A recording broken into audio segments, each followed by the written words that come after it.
He's 300 years old. He's a pound for every year. He's 300 pounds too. He literally was seen 300 years old? Yes, and 300 pounds. He was seen sitting on a rock in the sun for a week straight, naked.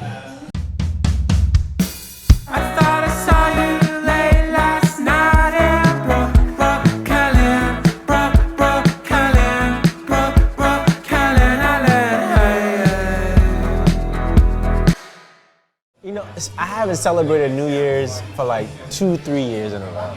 Like I spent New Year's in my bed with my partner, like watching a show. Cute. Cute as fuck. We're like, babe, it's New Year's, word. Clink. And we're just like, love you. All right. Rewind, hold on, we missed something. Like 2 years, like I don't know, we just got super homebodied for a lot of stuff, you know. But, that's real. Yeah. Do you feel like you're gonna do that this New Year's? Or are you gonna be outside? I think I'm gonna try and be outside this New Year's. Nice. Yeah, I think I'm gonna try. I'm going to this Vipassana meditation retreat. Okay. December 7th to like the 18th. Mm-hmm. It's like a silent meditation retreat that happens in Mass, actually. I have 2 friends who did it, who like tell me their experience. Okay. One of my friends, like, it changed her life. She was on the verge of like getting in an RV, going to Arizona, and living in the woods. Feel that. To like booking Broadway plays. It's gonna be so fire. I'm a little nervous for you. I'm like, shit. I know. Week, silent. 10 days actually. 10? Not bringing my laptop. Word. I'm gonna have my phone. Yes. Are you gonna be on it? Are you gonna put it away? I don't know.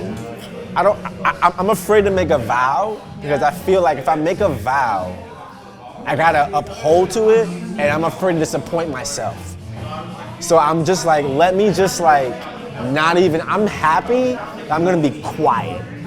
That's the first, number one is shut up. Yeah. That's number one. I know. Can we do that? I know. I don't know. Yeah. Then we gotta meditate for like hours on end, which is like, I'm like, what? This is very monastic life. I like this, I like the idea of this, Word. but like, I like the idea of it too. The reality of it is a whole nother fucking ballgame. it's gonna be real boring. It is, and that's gonna be fire. And that's what I'm saying. No stimulation. I know, right? This No is the thing. stimulation, which is also fire. This is it. That's the whole thing. It's a lot. But I feel like when it comes to this whole, I don't want to make a vow to myself. Yeah. You know, like today, Yeah. you were like, you know, we were in, I don't know what pose, bridge pose, and you were like 2, Yeah. 1.5, Yeah. 1.5. So you know, you never know. You may need that vow It's just to true. see what your limit is. It's true. And it's okay if you break it.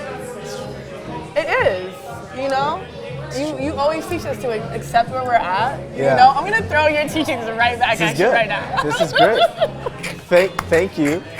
That's great. You know? And you're right. You're right. How long have you been going to retreats? You Or know, doing retreats? I've only attended like 2 retreats, and they both were in Mexico. Okay. One was like a festival that I got invited to. It was like a yoga competition, which is very bizarre. But it was like, That's something you'd be into? yeah, it was fun. It was fun.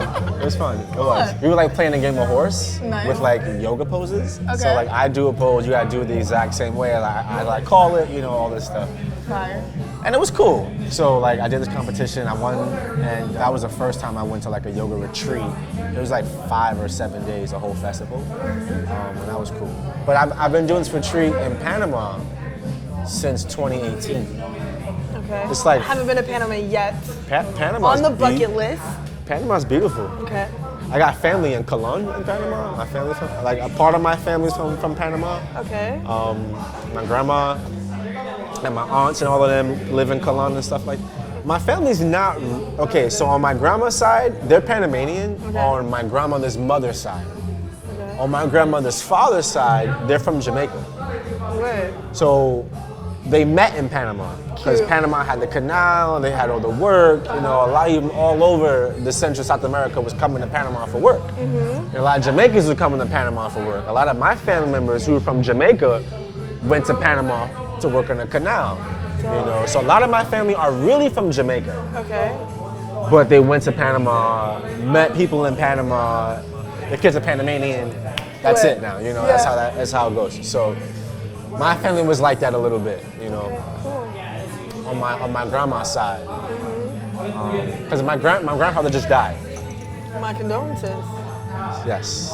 My dad's dad died. So I found out a lot about my family, you know, at the funeral. Yeah. You know.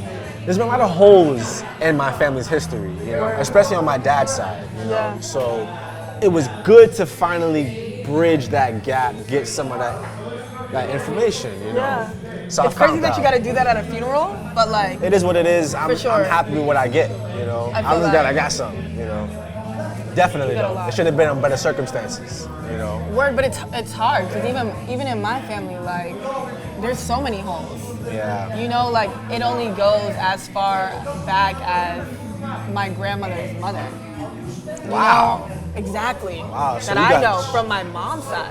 Like I think it's cool when you It's can be bad. like, yeah, my great. I get so jealous You of know, people. I'm like, gosh. I'm like, you really know your stuff and I where you know. from and what you're made of. To me, that's so cool. I do. I think it's cool Like, too. I'm kind of a question mark. The first time I went to Jamaica, Yeah. I was with my friend Tagan. So he's in Jamaica. I came with the Panama retreat. I went to Jamaica to meet him and to also look at another retreat space possibly. Dope. So I'm there for like 11 days. First time in Jamaica. Wow. And I'm trying to find family, you know, in my mind. My consciousness is like, I'm gonna find my family, you know. Tell me about my friend Tagan, right? Yeah. He brings me to this lady named Nancy, right? Nancy was dating Damian Marley for a long time, you know. I go to her house and we're talking and he goes, yo Nancy, you know the Parchments? And then she's like, yeah, I know the Parchments. They live in St. Elizabeth, you know, they uptown, you know. He was like, I was like, that's my family. You know, I was like, I'm a Parchment. I was like, my family from St. Elizabeth. This is what I heard. She said, yeah, you look like a Parchment. Most of them are red-skinned men. That's what she was saying. Fire. So I was like, oh, okay. You know, so That's beautiful. she goes, yeah, I know one of your great uncles or so. They live in Florida and he has 2 daughters. They're beautiful. It's been cool. It's been cool. My friend Tagan is Fucking so cool. Ancestry.com. You just need your friend Tagan. Yeah, exactly. He's my ancestor secret plug. Like he's the plug, you know. He's the source. He's like got me tapped in. His family is the coolest family ever. He's a bit of Jamaican, Brazilian, and American from New York, you know. Word. So I was in Jamaica with him. Okay, so his father Word. his father was really good friends with Lee Scratch Perry, Okay. you know. And every time Lee Scratch Perry would come back, you know what Lee Scratch Perry Isn't that an is? artist? Alice Perry burns on fire. Alice Perry kills on fire. Lee Scratch Perry created dub. Okay. He created dub in Okay. Jamaica. That's Word. Lee Scratch Perry. Okay, I feel He like I want to look produced- this up. He produced Bob Marley's and the Wailers' earlier albums, some of their best albums. Lee Scratch Perry produced. He has a group called the Upsetters, Okay. which is like a dub group, one of the best groups of all time. Deal. So anyway, he just passed away mysteriously. People not sure how he died. Scratch and Tagan's father, Panu, were best friends. Panu's a painter, right? So I go down to Jamaica and I meet Panu for the first time. Okay. And Panu is in his 70s, right? So we take Panu. Panu said, I have this lady who I have to do a portrait of down by the beach. Fire. So we say, okay, cool. So we get in the car and we drive down to the beach. We drop him off. We leave for some time and we meet other people and we go to the skate park in this whole spot. We come back, we pick Panu up. Like, Panu, how was your time, you know, doing the portrait? Yeah. He's like, oh, you know, it was a great time. Like, you know, she's my girlfriend, you know? And we're like, Panu, you know, she's like 20 years younger than you, you Lit. know? He's like, she's my girlfriend for a long time now. She and I is in love. He was like, Panu, what do you mean? He goes, she has a boyfriend now. We call him Junior Boy. He said, because she gets to boss him around, you know, because she's a Leo woman. She's a strong woman, you know, but she and I go way, way back. He don't know that she is really in love, you know. So he was like, okay. So he came down to give us some food. Word. He said the Junior Boy came down to give them some food. And he was like how he didn't know that, you know, she and I is really flirting this whole time, you know, talking. I'm like, Panu, you're crazy, you know. He stops for a moment, he just stops. Ridiculous. Silence goes by. And he goes, him can't fuck like me. We're like, Panu, what? What you mean? Panu's like 73, you know, and he's just like this old Rasta man, had a crazy life, was in Jamaica at the time when reggae was exploding, and Lovers Rock, reggae, Bob Marley, Inner Circle, Burning Spear, you know, Sister Nancy, you know, this whole like era of just explosion of dub and reggae was happening for the first time in the world, you know? And he was a painter. His paintings are ahead of his time. His paintings are so crazy. They're like these comic book characters, little figurines. Yeah. And he gets really like interesting, like almost androgynous, like with the body types. Where Fire. the women are very masculine. Fuck with it. You know, thick thighs, strong legs, you know, big chests, you know, but they're strong looking women. You know, he masculizes some of the feminine features, you know, and does the same thing to men as well in different ways. He was doing it back in the 80s and the 70s, you know, on little pieces of paper, you know, high fashion clothes and stuff, black people, you know. Gender fluid. Very much fashion, Afrofuturism already back in the 70s, you know. So just spending like a couple days with him just changed my life.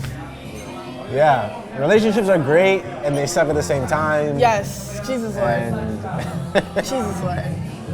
You know, I'm just at this point, I feel like I'm really working on nourishing the friendships in my life that give me a lot of what I look for in a relationship outside of sex. You know, like, and I feel like that's kind of helping me understand what intimacy means to me. Yeah. You know? Yeah. So that sounds perfect. Yeah. it's definitely, you know, it's challenging because a lot of times we're a lot more vulnerable with our partner, or we choose to be, than our friends. Yeah. You know? But it's good to relate with different people intimately. It is. And for your tight-knit crew to know that, like, yo, you can cry on my shoulder. Like, if you need a hug and you're my homegirl and you just need somebody to cuddle with, we can platonically fucking cuddle. Yeah, girls are a lot better at that than guys are. Word. We are not as, you know, comfortable with that, you know. Some of us are, most of us aren't. Yeah. And I get it, you know, there's a spectrum. But still though, even so, like, there's not enough, there's a lot of apathy with guys, I feel like, you know? A lot of them just like, oh, you're all right, you know, oh, you're good. How you doing? I'm good. What's up? I'm straight. Yeah. You know, like, it's usually like very much that, you know? Damn.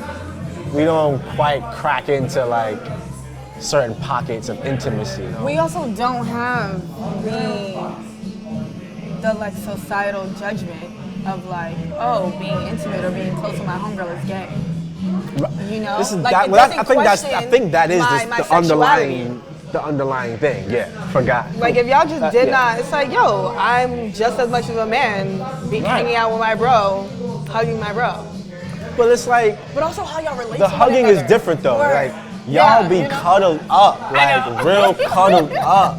You know what I'm saying? It's a different type of hold. I mean, you know, we gotta. Yeah, like that's we gotta let really it grow being and stuff, held. You you know, know? y'all held to be held. You know, I've never been held by any of my homies.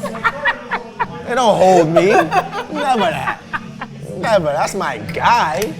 I will knock somebody out. You never hold me though. You might hold me up after being hit too hard. Word. But that's it, really. And that's even still like a nigga get up kind of hold, you know? Word. That's, you know, it's not like a, it's not, you know, y'all, you know, I feel it. we gotta figure it out. It's happening. It's It is definitely happening. for sure. But then it's also like, it's also kind of okay.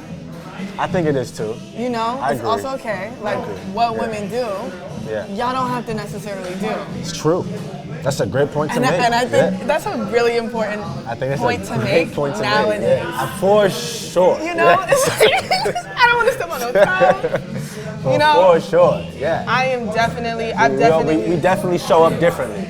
Y'all We show up and differently. even for when sure. women try to show up in those ways, like I feel like we live in a society right now Yeah. where it's like act like a woman, think like a man. It's like fuck Yes. all of that. Because I like grew up like super tomboyish. I went to Islamic private school. Yeah. And like super androgynous, super tomboyish. I always had a crush on tomboys for some reason. I mean, like, I don't know why. I just always did. I ran track. Like I wanted to be faster than niggas. I wanted to throw a ball harder than niggas. You know, that was my thing. But it's like as I've gotten older and I'm like in my woman body, I'm like I want to know how to be a woman. You know, and figure out what that looks like for me. You know? That's funny you just said that, because I grew up dancing, you know, doing ballet and doing modern and doing African, you know, and then like being a straight male dancer, a straight black male dancer. Which is very few. Right. And I was living in East New York. Word. It's the ghetto, you know, pretty much. It's the hood. I had my hood friends. And I had my artist friends, my dancer friends. Yeah. They were different people, you know, totally different characters. So you learned how to code switch early? Huh? You learned how to code switch early? Oh, super early. I was a chameleon. Like it was I was like, all right, like I just kept things separate. I didn't feel comfortable being my full self around my friends in my neighborhood. Word. Something in me knew I wouldn't be accepted fully. But I was in love with ballet. I was in love with modern. I wanted to be. There were no straight black male ballet dancers. No, none that I know. There was Carlos Acosta, who was Cuban, who was amazing. You know, amazing, classical dancer. You know, in like the '90s. Arthur Mitchell, who started Dance Theatre of Harlem. Fire. You know, he danced with ABT. You know, he was also in the '70s era. You know. Those are like the only two really, you know, who were black and who were straight. Most of the male dancers, black dancers, are modern dancers. You know, with Alvin Ailey, you know, they went that route. Paul Taylor, Mark Morris, they may go that route. You know, Philadenko, but like, not too many ballet, classical. No. Because the thing was that black people can't do classical dance. You can only do modern, hip hop, or African. I really didn't even want to do that was the ballet thing. At a point. That was the thing. No, I don't want Everybody wanted to do Alvin Ailey. Word. I wanted to do modern and West African and classical Indian. Yeah. You know, I was cool with that. You know? I get it. Everybody wanted to do modern. And Ailey was the top. It was like, Ailey's the one. Yes. Let's get to Ailey. Literally. You know? And there was a couple other great modern dance companies, but Alvin Ailey was the one, if you were a New Yorker, you know? That's right. And like, it was just like, nobody was trying to do ballet. Nobody was interested in ballet. And I was like, I don't see an example of me out there right now. So I went to Dance Theatre of Harlem. I went to Ballet Hispanico. I did a year in the summer. And being able to do like ABT was a big deal. ABT was like where you wanted to be as a classical ballet dancer. You know, it's the American Ballet Theatre Company. You know, they do all the Metropolitan Opera House, City Center, Carnegie, they do all the classical venues and theaters in New York, you know. To be there on full scholarship, fire. And to be a black boy there, you was lit. There was like 3 in the entire school. Yep. When did you decide to like be your fullest self and stop kind of like being that chameleon, or did you stay that way? Well, life happened to me. Okay. I just got pulled out of dance. You know, my parents pulled me out of ABT. Okay. You know, I was also going to LaGuardia High School at the time. I was going there for dance as well. Doing a lot of dance. And you wanted to be a dancer? That was the thing. I wanted to, and I didn't even want to go to college. Why did they pull you out? I wanted to go straight to a company. They said it was because of my. This is a whole big thing. Okay. But anyway, we can talk about yeah, it's like a whole it. But anyway, it pretty much like changed my whole, you know, dance career. And I didn't want to dance anymore, essentially. Stopped acting. I was acting as well. Stopped doing all art things related. And started to like just go into like a rebellious mode for pretty much 3 years. I would say 2.5, 3 years. What was you doing then? Selling weed. Well, I dropped my major But at LaGuardia. So I was no turned longer into, like, a drug dealer? dance major. Started selling weed. I went back to dance twice. I went to French Academy of Ballet one year. I went back to Creative Outlet again, but nothing really stuck, you know. And those like years of me like quitting dance, I started doing music actually, which was cool. singing, producing. I was rapping, Fire. you know, which was cool. You got any EPs? Any singles? Yeah, they're on SoundCloud somewhere. I mean, I think they're out there. Okay. I'm Deal. not super proud of them, but they're out there. I'll send you some of mine. Send me some of yours. Okay. Okay? She like it when I ride the way, ride the way. She like it when I ride the way. Feel the power in the hour.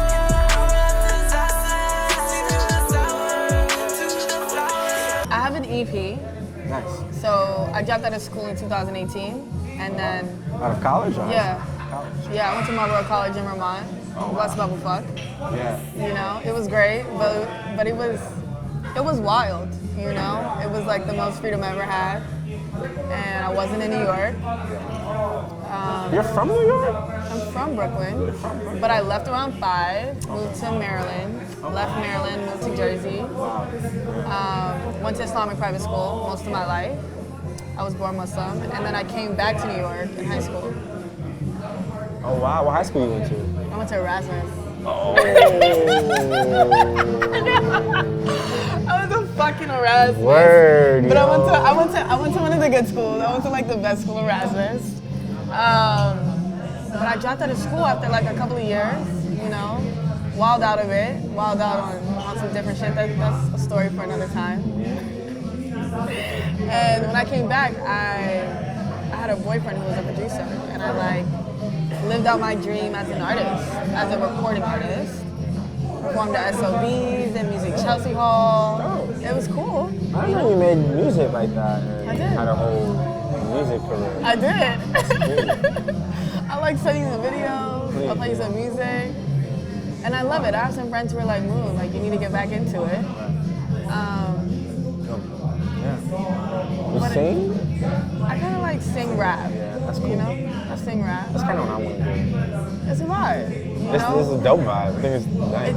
It's a great way to manifest. Yeah. You know, that's one thing people don't really understand. Is like, yo, whatever you're saying, it's probably gonna happen. Which I thought was Yeah, I believe that. You know, language is very important for sure. It's definitely like my biggest manifestation tool. Yeah, just It's my words and my visuals. You know, there's a book called The Autobiography of a Yogi, Okay. and it talks about all these different yogis and their lives and how unique these yogis are. Just the craziest people I ever read about in my life. There's one guy who's naked all the time. Fire. He's naked everywhere he goes. Nice. He's 300 years old. He's a pound for every year. He's 300 pounds too. This guy, his name is Triangular. He literally was seen 300 sitting, years old? Yes, and 300 pounds. He was seen sitting on a rock in the sun for a week straight, naked. Waves are washing over him.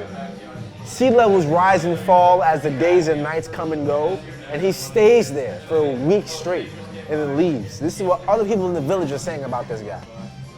He's a fascinating guy. He's just one story of dozens and dozens and dozens of crazy, magical, mysterious individuals.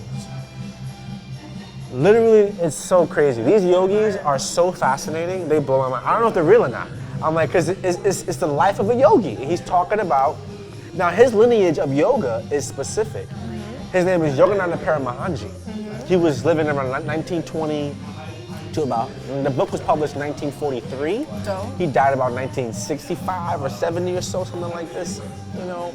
Born in Calcutta in India, you know, and was always a meditative man since birth, you know. He said he remembered his previous lifetimes. He said his language as a baby was a mashup of all of his languages from all of his previous lifetimes, which is why he couldn't get nothing out, because it was always a mashup of random languages that he had acquired from all the lifetimes, and it was very frustrating not being able to communicate as a baby. This way he remembers his life like as a toddler. He records this in writing. That's wild. He's fascinating. I mean, That's wild. he's fascinating. Like, Check the book out. Yoga. I practice a bit of his yoga, Kriya yoga. It's very interesting. So, since you practice yoga, like, is that your spirituality? Yeah, 100%. Cool. It's definitely the heartbeat it's the catalyst. You know, it's what like ignites it, and then the experience is the spirituality. You know, but the yoga puts me in a space where it ignites it, and now I can get into it, the spirit of it all. You know, and then I tap in. Like, meditation does it too. Wow. Fasting does it too. Wow. You know, Because art does it. Good dancing used to do it. When I was young, you know, dancing, dancing, man, it puts you into a place. It gives you such a high. it does. Yeah. I think that's so fire. Like, I grew up Muslim, but at the age of like 12, 13, I had almost died. And so started seeking other religions and spiritual practices. And ever since then, like, I learned about Ifa. You know, Ifa came to me at like 16. You know, I learned about, Cometicism and occultism and Aleister Crowley and Magick. You know, like those things. But recently, I've been trying to figure out, you know, what my spiritual practice is. Yeah.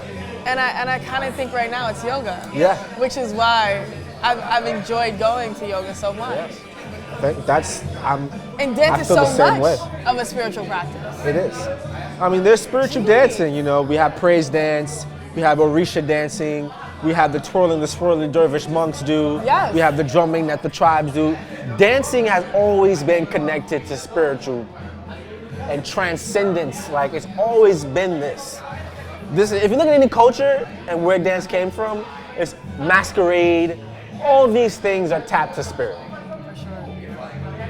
Every single culture. I mean, if you look at, certain English cultures and Irish cultures, they have a different approach. Even so, it could be more like for like folkloric and like setting up like passing down stories, you know, through dance, and like they'll tell folklore through dance, you know, like still sort of mysticism kind of things, you know, like. So I feel like it's not far off I think never thought about it like that. that dances could put you into a spiritual vibe. It's actually just right. I mean, when I went to school, like, I could study what I wanted. So I studied human connection and interaction through ritual and performative arts. Yeah. And so, like, my dance was all about repetitive, ritualistic movements. Right. You know? Right. But I never, up until this point, was like, Moon, that was your religion at the time. That was my religion at that time. That was my religion for sure. Damn, For sure. Eat, that's sleep, fire. and breathe dance for That's sure. Fire. I would go to sleep dreaming about tomorrow dancing. I know. Walking in the hallway dancing. We'd be in know. McDonald's dancing. I would too. On the subway dancing. I know. Like, everywhere with my friends we were dancing. It was such a high vibrational time in my life. Like, Same here. I get sentimental. I get nostalgic sometimes because I'm like, Why the fuck did you allow yourself to stop? I don't know what's going on in life sometimes, you know. I think about those times in my life and I'm like, it just feels like magic. It feels like it was magic. I know. You know? It's weird. It's so weird. It's so weird. Like, and now sometimes I don't feel that way, you know. And I'm almost chasing those feelings again. Same here. A little bit, you know. Especially after the pandemic. Oh yeah, the pandemic was a reality check. I think for Fully. a lot of people. For me, for sure. And people are still coming out of it. Yes. You know? It's true. There's residual effects. Yeah, world is It's not the same. World is different. It is. People world go is out, different. they don't fully know how to. I don't feel like people know how to do this anymore either. At the same time, there's been an explosion of sex positive stuff though. What's For that sure. about? Yeah, no, because everybody was fucking pent up. But even though it's like an Right? explosion, I think so. I feel like even though it's I think so. look, even though it's an explosion, It's always been the number one. Let's make it clear. It's just been in the community's always been there. It's just always been a little quiet. Now it's Low like key. I know, mistresses are outside with their fucking Ad for subs. it. Hi, my name's so-and-so, I'm a dom. I'm a financial dom. Hi, my name is so-and-so, I'm a bottom switch, double top. I don't know what the fuck. You know, I'm looking for FWB and MMF. All right, shit.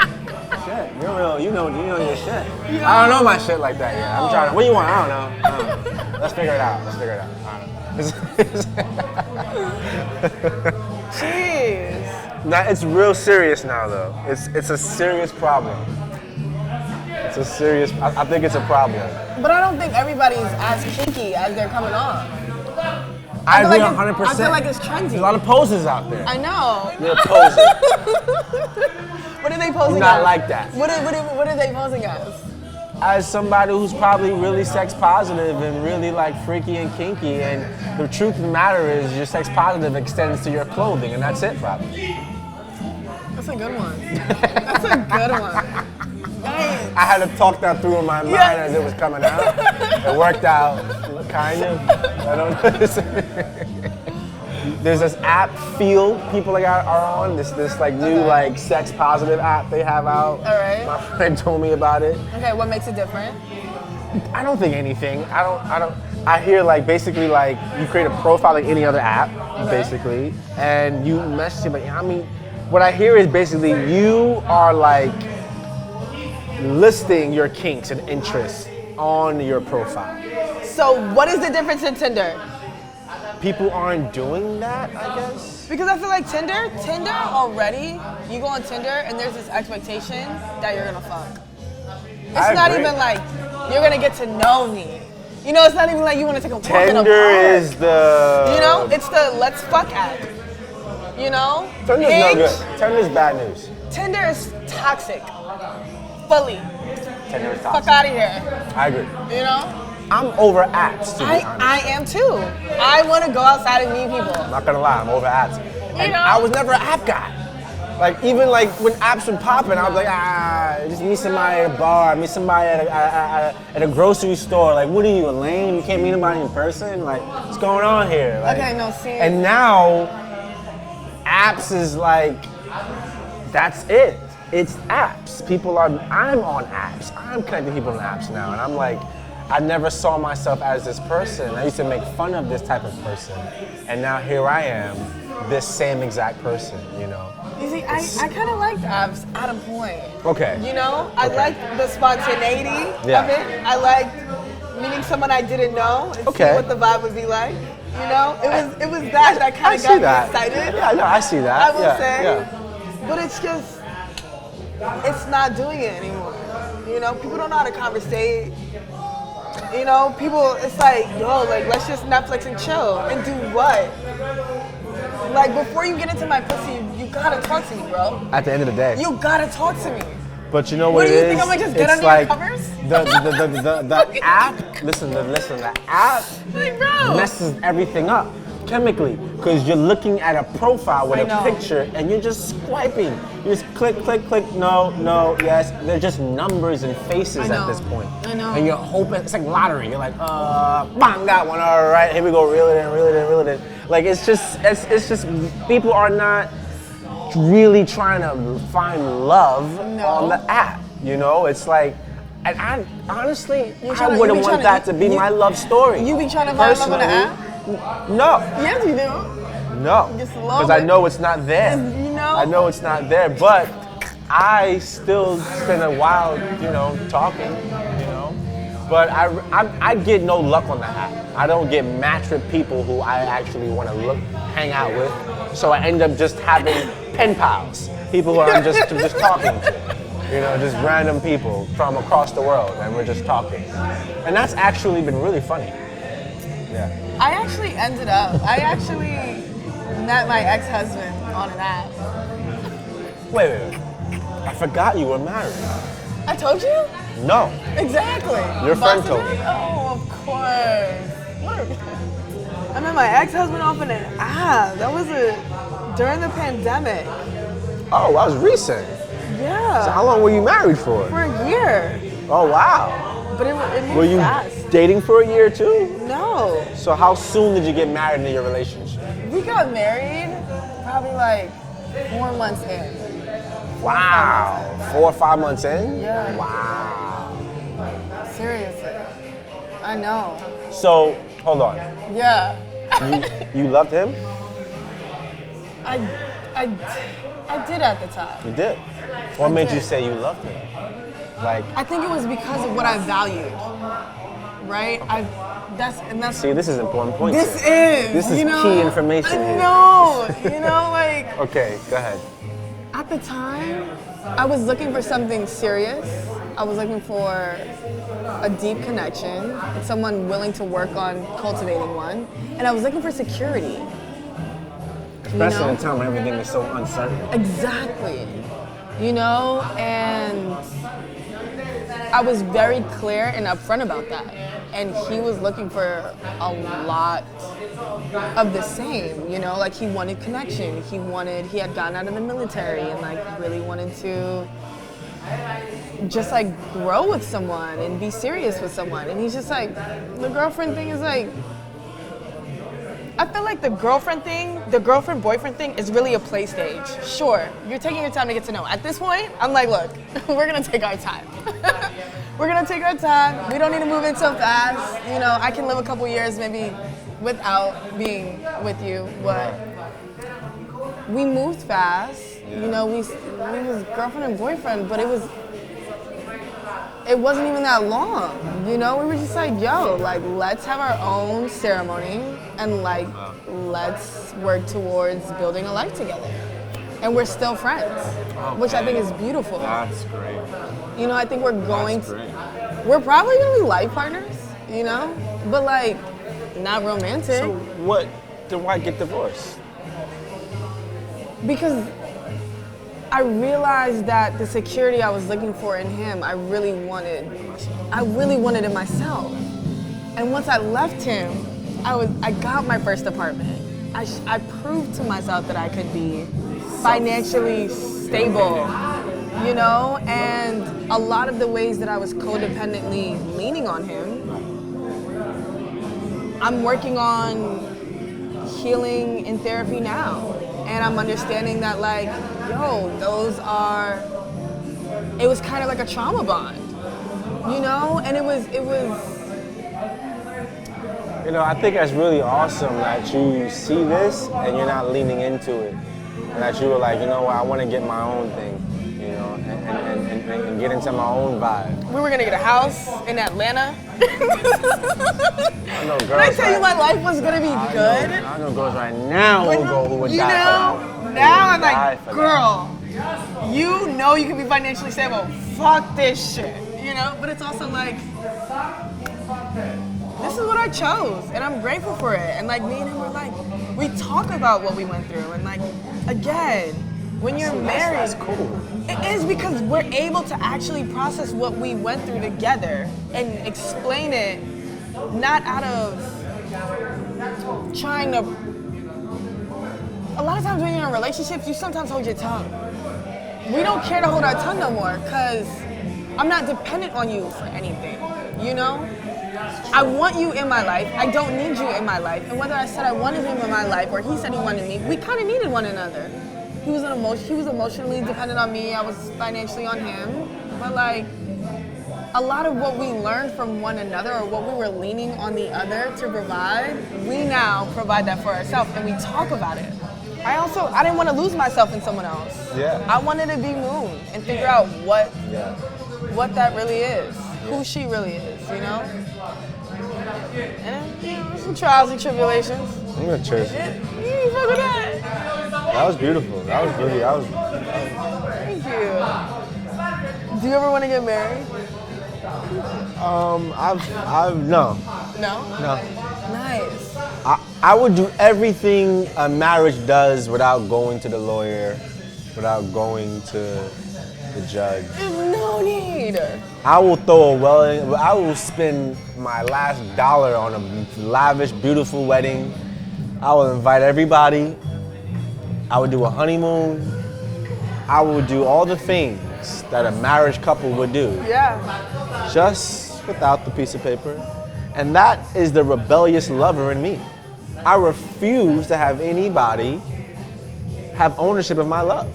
Word. And I will love you down. I will support you. I will do everything. I will be a husband. Word. Just without, and I will have a ring. I would do every all single the things. Except just go to the person who tells us it's a thing. Now, I know there's tax benefits. You know what I'm gonna I know say. there's all these financial benefits.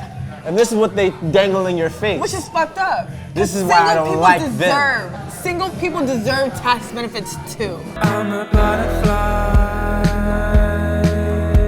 taking my time. I'm a skeleton.